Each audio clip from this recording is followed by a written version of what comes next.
আশাকৰ্মী মীনাক্ষী চেতিয়ালৈ অসম গৌৰৱ বঁটা।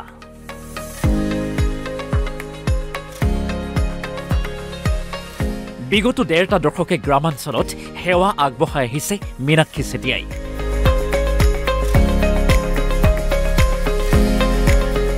আশাকৰ্মী মীনাক্ষী চেতিয়াই অসম গৌৰৱ বঁটা লাভ কৰি NB নিউজৰ আগত ব্যক্ত কৰিলে মনৰ বতৰা। বহুত ভালো লাগিছে, দুখো লাগিছে। আজিৰ দিনটোতে বহুত কিছুমান কষ্টও মনত পৰিছে।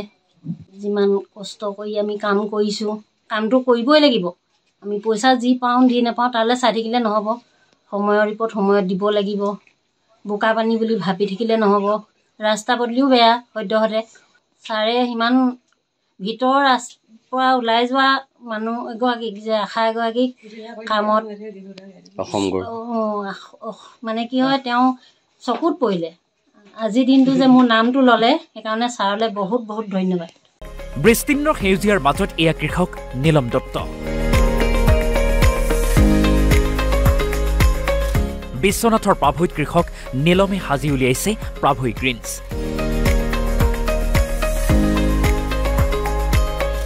জৈৱিক কৃষিৰে ৰাজ্যৰ কৃষিখণ্ডক আগবঢ়াই লৈ যোৱা নীলম দত্তলৈ আগবঢ়োৱা হৈছে অসম গৌৰৱ বঁটা।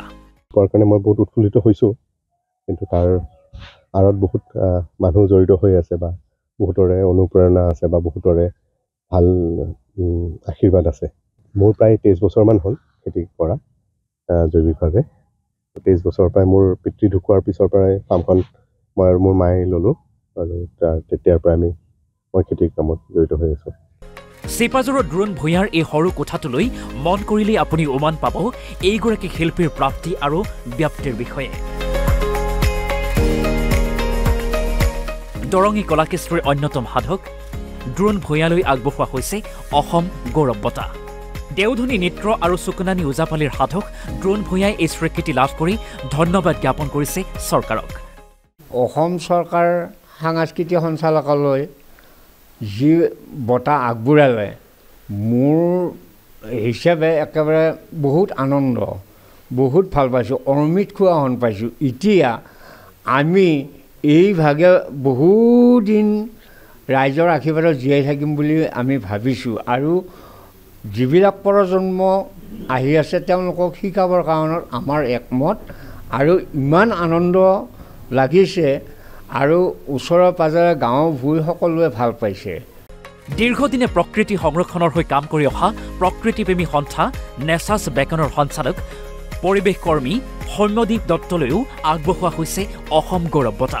সম্প্ৰতি মুম্বাইত প্ৰতিষ্ঠিত শব্দযন্ত্ৰী দেৱজিৎ চাংমালৈ আগবঢ়োৱা হৈছে অসম গৌৰৱ বঁটা। অসম চৰকাৰে যে মোক অসম গৌৰৱ বঁটা প্ৰদান কৰিলে তাৰ বাবে অসম চৰকাৰ আৰু মাননীয় মুখ্যমন্ত্ৰীক আন্তৰিক ধন্যবাদ জ্ঞাপন কৰিছোঁ।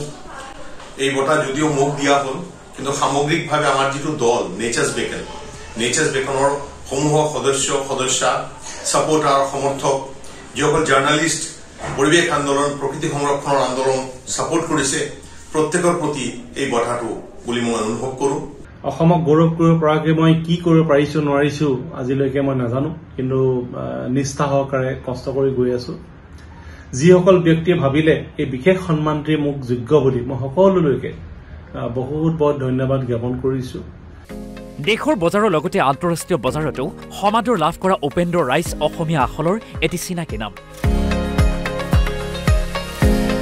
এডৰা মাটিত কৃষি বিজ্ঞানীৰ পৰামৰ্শ অনুযায়ী কলা ধানৰ খেতি আৰম্ভ কৰা উপেন্দ্ৰ লাভাই লাভ কৰিছে মাত্ৰ 150 গ্ৰাম কলা ধান। কিন্তু হতাশ নহৈ কলা ধানৰ খেতিত আত্মনিয়োগ কৰি মাত্ৰ এটা বছৰৰ পাছতেই 40 মোন কলা ধান লাভ কৰিবলৈ সক্ষম হয়। আজি 500 তাতকৈ অধিক পৰিয়াল সংস্থাপনৰ বাট দেখুওৱা কলা ধানৰ চাউলেই ইংলেণ্ড, ডুবাই, নিউজিলেণ্ড আদিলৈও ৰপ্তানি হৈছে। মই এই খবৰটা পাই ইমান আনন্দিত লাগিছে। সেইকাৰণে মই এই ভোগালী বিহুৰ শুভেচ্ছাৰ লগতে নতুন বছৰৰ এই শুভেচ্ছা এই আমাৰ অসম চৰকাৰৰ অসমৰ মাননীয় মুখ্যমন্ত্ৰী ডক্টৰ হিমন্ত বিশ্ব শৰ্মা দিবলৈ মোৰ এই প্ৰথমৰে শুভেচ্ছা থাকিল।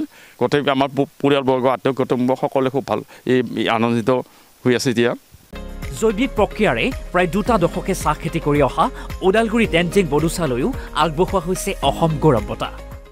যে আমি সৰু ঠাইত থাকি ফালেও যে আমি সৰু ঠাইৰ কিছুমান প্ৰডাক্টবিলাক যে সিহঁতে নিফালে আমাক এনকাৰেজ কৰি আহিছে মানে ইয়াৰ কাৰণে সিহঁতক ধন্যবাদ দিব বিচাৰোঁ আৰু আমাৰ অসমৰ মানে মাননীয় চিফ মিনিষ্টাৰ ডক্টৰ হেমন্ত বিশ্ব শৰ্মাক মই ধন্যবাদ দিব বিচাৰিছোঁ আৰু এই সন্মানৰ কাৰণে সমস্ত মোৰ লগত যিমানখিনি হেল্প কৰি আহিছে মোৰ লাইফত মোৰ ষ্ট্ৰাগলত ছাপৰ্ট কৰি আহিছে মিডিয়াৰ পৰা আৰম্ভ কৰি ফেলে মই চবকে ধন্যবাদ দিব বিচাৰিছোঁ উল্লেখযোগ্য যে এইবাৰ 22গৰাকী বিশিষ্ট ব্যক্তিলৈ আগবঢ়োৱা হৈছে অসম বৈভৱ অসম সৌৰভ আৰু অসম গৌৰৱ বঁটা প্ৰাক্তন মুখ্য ন্যায়াধীশ ৰঞ্জন গগৈলৈ আগবঢ়োৱা হৈছে অসম বৈভৱ বঁটা